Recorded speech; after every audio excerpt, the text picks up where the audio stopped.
Well, police allege this man had sold his spyware to over 14,000 people across 128 countries. So a lot of the evidence has had to come from overseas. In fact, the case was sparked from an overseas alert.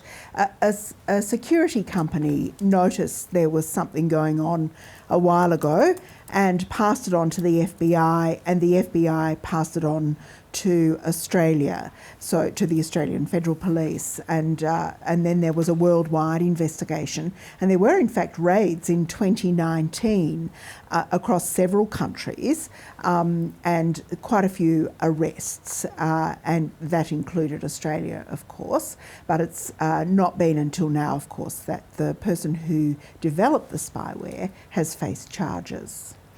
Now, Elizabeth, who would potentially be using this type of spyware?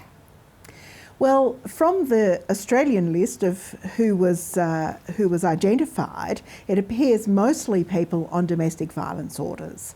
And there was, in fact, one person who is on the sex offenders register in that list. So they seem to be the sorts of people who've bought this spyware, which police say was very covert, very difficult to pick up, and particularly insidious.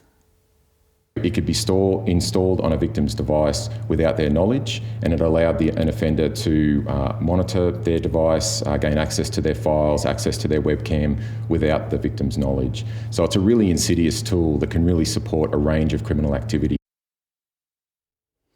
And police say that they believe the man has made between $300,000 and $400,000 out of sales, and the program was advertised on sort of hacking sites over a long period of time, and that was until it was shut down in about 2019 when the original raids had happened. Elizabeth, are there any other people suspected to be involved?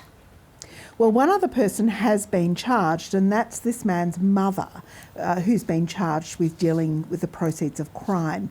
And both of them were to have appeared in a Brisbane court yesterday. They didn't, but they have been ordered to appear later in August. Their lawyer gained an adjournment yesterday. So I guess we'll just have to wait until later next month to find out what happens next in this case. Our reporter Elizabeth Byrne there bringing us up to date with all the details.